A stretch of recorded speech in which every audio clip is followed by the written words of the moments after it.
Hello and welcome to this edition of Business Now here on Zodiak. My name is Banda. I'm glad you could make the tune. We are here at the 33rd International Trade Fair in the commercial capital Banda. We'll be talking to different players, local and international, how this trade fair is going to create linkages between business to business and, of course, local businesses with international ones. Please do stick around.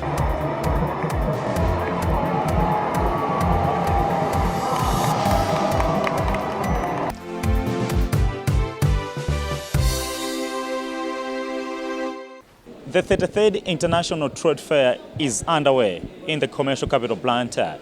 Local and international exhibitors are here with different products and, of course, potential for linkages. I decided to speak to the small and medium enterprises, Alinafes Mpoka. He's a senior marketing officer. Sir, do tell us what is the expectation, what is the hype like for this international trade fair? Thank you for having me. I think this is what SMEs have been looking for because SMEs have been lacking the networking and also the potential to show what they can do. So this is the platform that we are providing to SMEs in order for them to showcase what they are doing. So we have brought in SMEs from different sectors of different products that they are offering here. So this is the potential for them to show that Malawi is going in the right direction, so that they are doing what the country is doing and what the country is needed in order for us to grow as a country. So what the SMEs have brought here are things that have been made of good quality and good of standards that are required in various products, various shops around the country. How many SMEs have you brought as SMEDI during this fair? We have brought 9 SMEs from different sectors, from different value chains, like tomato puree, like cherries, like wine, like stones, and also cosmetics. So this is the platform that we are providing as a SMEDI in order to promote and grow the SMEs in Malawi. What kind of potential is there in terms of quality of products to be sent to consumers and, of course, those that have the potential to be exported? The potential is there. Most SMEs are now doing what is required because they are now doing products that are of high quality. The potential is there. But what is lacking is maybe the exposure. That's why we have brought them here to expose what they are doing, to expose what they can do to the world. So that this is the good platform that SMED is providing to SMEs. And the potential is there.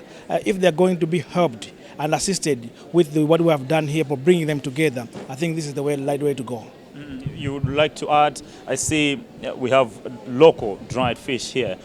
Should we say this is something that has potential to be exported? Exactly, because the country needs nutrition, healthy and good people. So these are the things that we are promoting as a country, that we should be consuming local products made here by local Malawians. So these fish are found here in Malawi, made by the Malawians, so that they are processed by the Malawians. So if you're going to promote these SMEs, I think we're going to do a country good.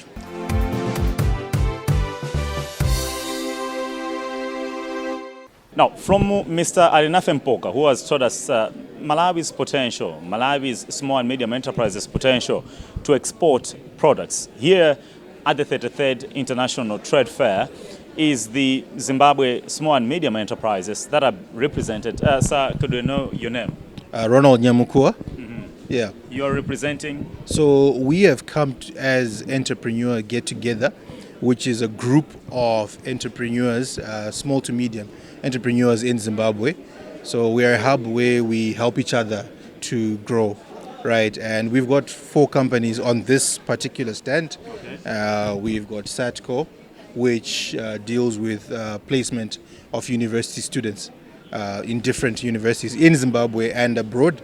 And then we've got Ronex Trainings, which does IT.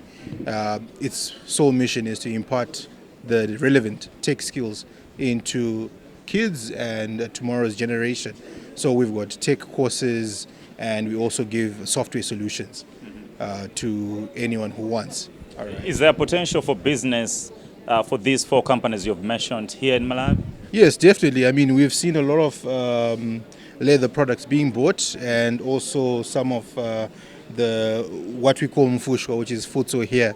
So a lot of people liked it because it's got 7 different vegetables in it. The same food so that we do in Malawi, but with 7 different vegetables. 7 different vegetables like your cabbage, your parsley, red and yellow pepper in one package. So is there potential for business for you guys from Zimbabwe here in Malawi? Definitely, there are a lot of opportunities because our needs and wants are more or less the same, and it's very easy for us to come here, the same as it is for you guys to come to Zimbabwe as well.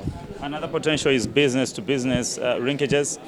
Do you see any Malawian exhibitors here having a chance in Zimbabwe? What could we bring as Malawi to Zimbabwe? So you find that you've got the Masai, the shoe. That is very, very popular in Zimbabwe. People love it, and a lot of products like Joy. It's a fruit juice, and also Enjoy. Yeah. Okay. It's a juice that comes from here. A lot of people love it, and on the business to business, there are a lot of partnerships that we're going to have. Businesses that do the same, they take from Zimbabwe, and some of them. So you find most of the products that come from Malawi actually can be resold in Zimbabwe. So with a good margin.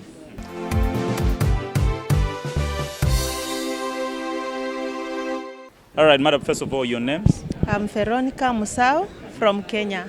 Now, is this your first exhibition here in Malawi? Yes, it's my first exhibition. What products have you brought and what potential do you see here in as far as the business is concerned? I brought bags like this one, I brought sandals, I brought beadwork. We do weaving. These are all handmade from Nairobi. We are a group of women. We make weaving, we do leatherwork and beadwork. Yes, the potential is not bad. People are coming. Yeah. Okay. Yes. Maybe has your group ever been here before, or this is the first ever time for you, Kenyan? This is the first ever time to be here. Yeah. By the end of the time this fair is going to run, what is your expectation, and maybe what kind of linkages are you going to create from here back home? For one, let me say thank you first for the invitation, because we are now marketing and the networking is good so far.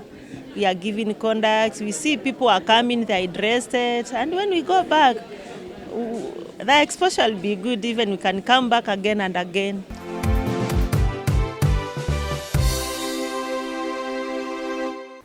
While this international trade fair is underway like this, organizers, Malawi Confederation of Chambers of Commerce and Industry, MCCI President Lekani Ganandula, has asked President Lazarus Chakwera and his government to provide incentives to the sector so that they can help spur Malawi's economy. This is coming at a time when there's been a lukewarm response from exhibitors outside this facility. Katandura says this year's theme is aimed or looking at rebalancing Malawi's trade through industrialization. Your Excellency, with changes in social norms, we have noted a deterioration in regulatory compliance. We believe that this needs to be checked with agency and repressed with appropriate mindsets. This does not require a lot of resources, but the will of the people to change and the enforcement of laws and regulations by government. Our concern is that the consequences of the changes in the social norms for the West affect our people adversely and our ability to operate businesses. For instance, if we are able to manage our environment, the damage caused by cyclones Idai, Anna, and Freddy would have been greatly minimized. The economy, therefore, would not suffer as much as it has. We would have been able to produce more for local consumption and exports and reduce the negative trade balance that we're currently suffering from. Our plea is therefore that government moves quickly to address some of these obvious challenges, including resettling of the people from disaster-prone areas to appropriately designated areas. While MCCI is challenging President Lazarus Chakwera's government to provide incentives, President Chakwera himself has challenged the private sector not to be a hindrance of their own progress. by leveraging on the many treaties and deals Malawi government has signed, including the African Free Continental Trade Area and the Zodiak region itself. You must understand that ours is a country with a narrow productive base that relies too much on rain-fed agriculture, resulting in an unsustainable trade deficit that we must reverse with a sense of urgency. And the theme for this 33rd Trade Fair recognizes that the way to rebalance trade is through industrialization. So those who are pursuing this path by making value-added products should be certified with speed, not in slow motion. The same applies to the private sector, because if you want to be helped with speed, you cannot afford to seek government assistance late in the process of setting up your production operations. You need to be proactive and aggressive, because business is a competition, and you must play like you want to win. You need to be proactive by being export-minded and taking advantage of the trade policies and agreements that we have negotiated and ratified. Opportunities must be chased, not just hoped for. Apart from the opening of the 33rd International Trade Fair, President Lazarus Chakwera also opened the magnificent state-of-the-art Malawi Bureau of Standards Office Complex and Laboratory that is expected to see an improvement in quality of products and standards. Devin Kuchokazinga is board chairperson for the Malawi Bureau of Standards, who says they will help to ensure that small and medium enterprises and other local companies make export quality products. Your Excellency, this magnificent laboratory and office complex will greatly contribute to the national quality infrastructure in support of export trade, industrial growth, and consumer protection. Your Excellency, the construction of the new MBS laboratory and office complex was part of the project of development of standardization, quality assurance, accreditation, and metrology infrastructure in Malawi, popularly known as SQUAM. The project, Your Excellency, as already highlighted, was aimed at enhancing the ability to export goods from Malawi by reducing the need for retesting in inspection, certification abroad, thereby increasing the chances of Malawi nation to yield foreign exchange. The project, Your Excellency, was designed to contribute to a more adequate and effective sustainable national infrastructure in Malawi in accordance with the international and regional practices.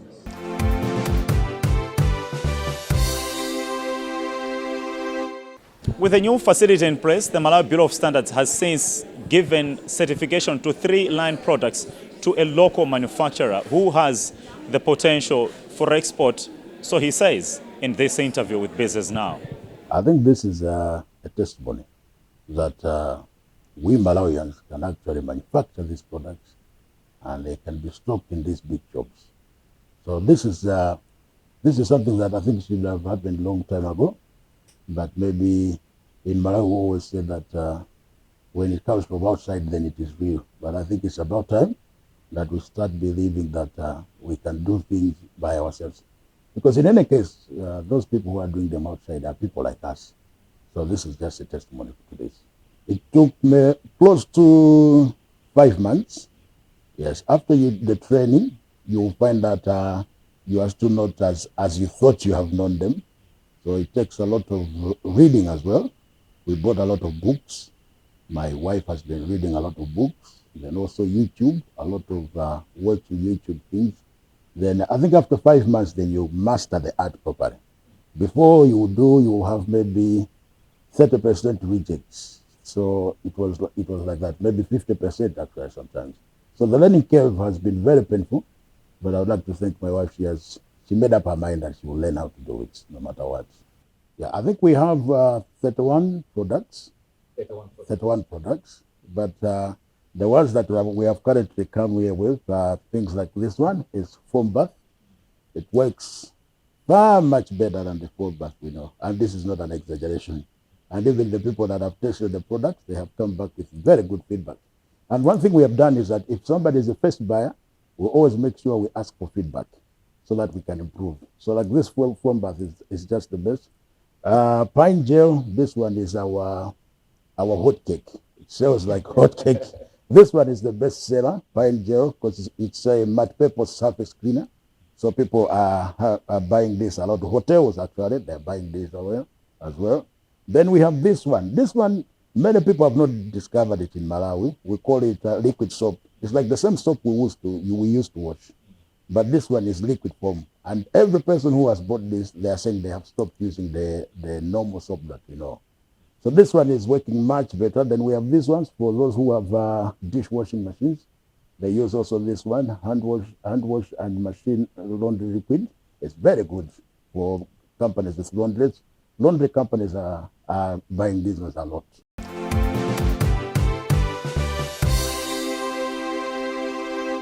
Now, an economic expert, Dr. Bechani Cheleni, has tipped one of the country's crucial entity, Malawi Revenue Authority, to increase its revenue base by embracing digitization. He was speaking at a public lecture which Minister of Finance, Sosen Gwengwe, held at Malawi University of Business and Applied Sciences. If we are going to leverage digitalization, that is going to work. I mean, when he talked about integration of systems, you know, the police, the road traffic, immigration maybe, and maybe even the registration bureau, if we can integrate in that way, and then everybody becomes to be a registered taxpayer. But that's not what we are seeing now. A greater chunk of Malawians are not registered taxpayer.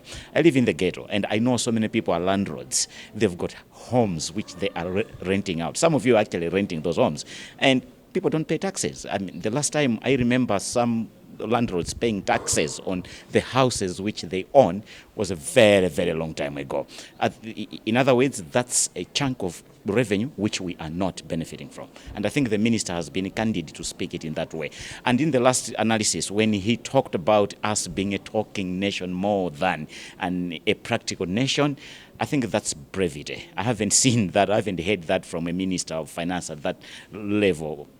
No, I haven't heard that for a very long time. It's very much possible, and I gave an example of how the interface between a SCUDA, which is a customs system in the MRA, Ministry of Finance, is able to interface with MATIS, which is a system at Road Traffic, or Directorate of Road Traffic, in the Ministry of Transport, so that if you evade tax with your car, and your car is not cleared duty-wise, you will not be able to register that car at road traffic, because the two systems, although they belong to two different ministries, they speak to each other.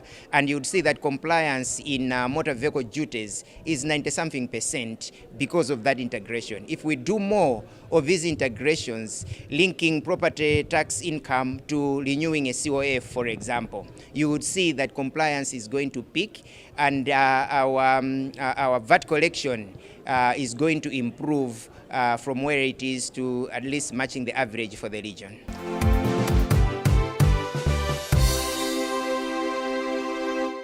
That's all we had in this edition of Business Now here on Zodiac. Like you see, a lot of potential on the market, and of course, local businesses yearning for more. From me, Alex Banda, until next time is goodbye.